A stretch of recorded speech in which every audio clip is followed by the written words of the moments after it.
guys, we've got to talk about Stagecoach this year, and let me tell you, it was a hot mess from start to finish. From influencers getting called out for being out of touch, to non-stop complaints happening live from Stagecoach attendees, we've got to get into all of this because I wasn't expecting this either.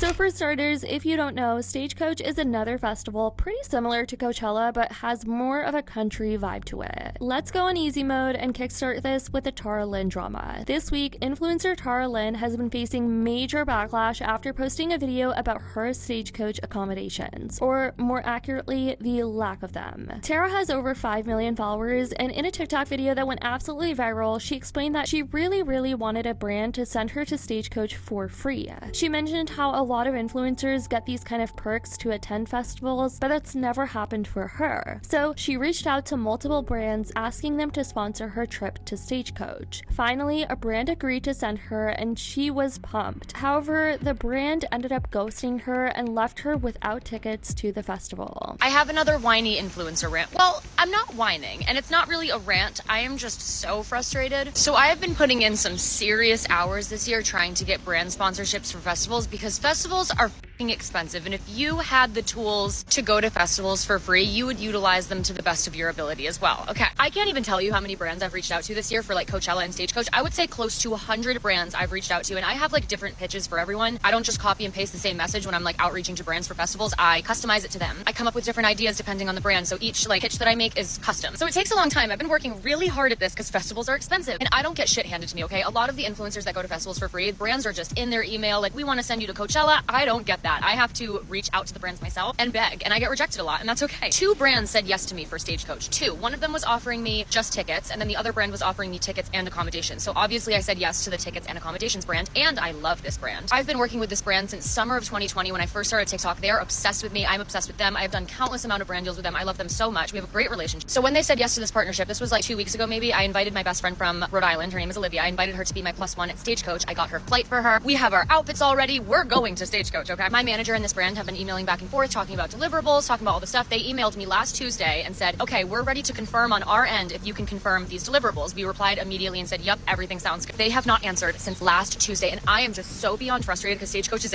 I'm leaving in 3 days. And obviously I said no to the other brand because this brand said yes. I stopped outreach because I was relying on this brand to answer. And now this is where things get heated. People are upset because Tara has been very open about how much money she makes from social media. And bear in mind, it's a lot. And now they're calling her out for being out of touch, ungrateful. Some people have even been commenting things like, I work 2 jobs and can't afford this kind of stuff, so why is she complaining? But not everyone agrees. The other side of the table is defending her, being like, if you were in her position, I think you'd be upset too. Being like, it's not about how much money she makes, it's about the principle. How a brand made a promise and now she doesn't have what was promised. That anyone would be frustrated if they were in that situation too. There were also people validating her stance, saying her job relies on these brand deals. But some people on TikTok even started mocking her, saying her video was so unrelatable and calling it the epitome of first world problems. I have another whiny influencer rant. Actually, it's not whiny. It's just like a rant. It's not even really like a rant. I have been putting in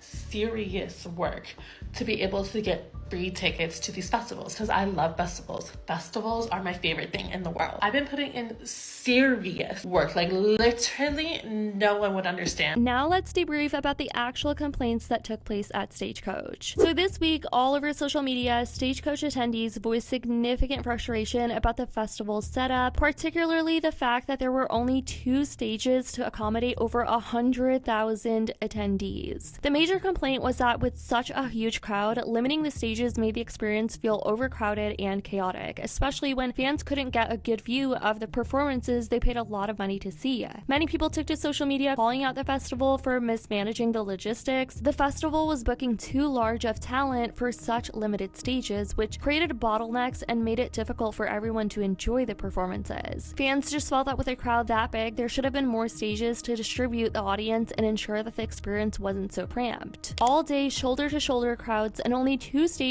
for 100,000 people. Do better at Golden Voice at Stagecoach. Why are you putting headliners on one of your smallest Coachella stages? Absurd. hard. Why do they pick Mojave out of all stages to keep open? Next, let's dive into the complaints about the weather. Yes, you heard that right. Like, did people actually not learn from Coachella? Much like Coachella, Stagecoach attendees were freezing and dealing with windy conditions since it's still around the same location, and of course people were complaining about the weather because they still wanted to look cute even though they were wearing outfits that barely covered their skin, which would obviously mean they were going to freeze. Number one, Alex Earl, I love you. Do not get me wrong. I wore a little cutie outfit like you did, but no one told me it got cold in the desert. Freezing. We are freezing in our cutie little outfits. It's like influencers out in the wild. Like, I didn't know it was going to be cold. Shivering. When they teach Shivering. this in elementary school, they say it's always desert. Yeah, always bring a jacket. At nighttime.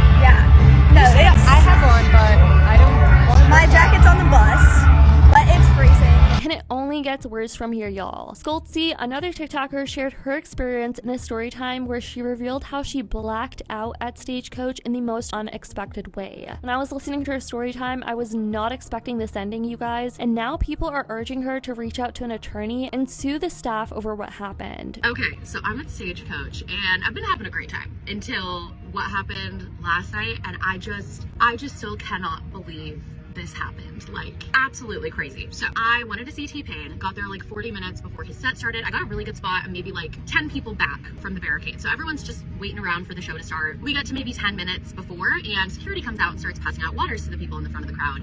And at first they're just passing them along, they're lobbing them in the air. And then I think as more people started to raise their hands deeper in the crowd, they started to really put some power behind those throws. And 1 second I was standing up, people watching, eavesdropping on the couple fighting next to me, and the next second I was on the ground and people were holding me up. I got smacked in the face with a water bottle. I just absolutely railed into the side of my head. I think security was trying to get it to someone deeper in the crowd who was behind me and just misjudged the height. So a full plastic water bottle at full speed just directly into the side of my face. And I blacked out, I think for like 5 or 10 seconds, but it was like incredibly disorienting. Everything went black. I did not see it coming. And then all of a sudden people are yelling. They're like, we need a medical. Someone got hit, stop throwing the water. Like a little bit of chaos as I am like just totally disoriented as to what's going on. So medical, and like props to the medical team and the staff because they whisked me off so fast and totally took care of me. They had me get like evaluated for a concussion and gave me ice, took my blood pressure, like all that stuff. And really I was just feeling kind of like dizzy and disoriented, and bruise coming up kind of right here on the side of my cheek. Like the side of my face was throbbing, but then they had to have someone from their public safety department come talk to me and like start a case file and take down a statement because it was their staff who had caused an injury to me.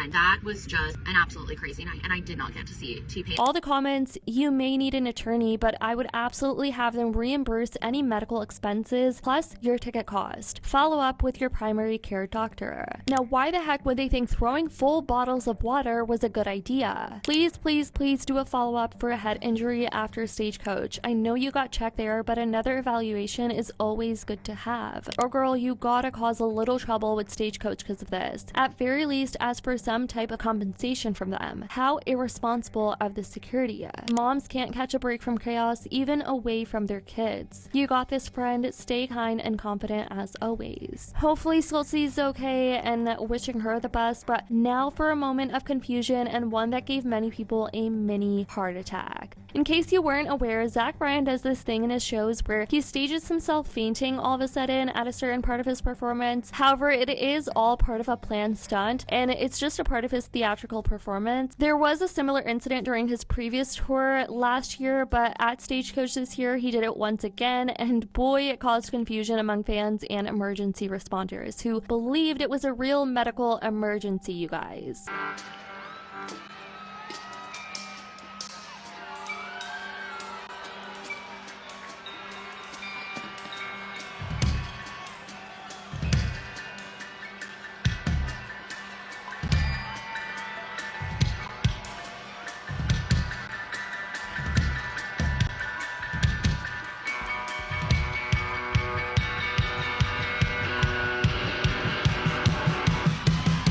What are they gonna do if he actually faints one day? I love when people don't know the bit and get so concerned. So yeah, people thought he actually fainted and passed out, but it was just a part of his act. And to end all of this off, there were even reports of some allegedly getting discriminated at Stagecoach, and many confessing similar experiences in the comments of these videos. Getting discriminated at a Stagecoach after party by a Casey Welch employee wasn't on my bingo card. All a girl wanted was some cute braids, hashtag nylon, hashtag Stagecoach. In the caption, racial profiling at its finest. But anyways, you guys, let me know what you guys think about all of this Stagecoach drama in the comments down below. I'd love to know your thoughts. I love you guys so much, and as always, I'll see y'all in the next video.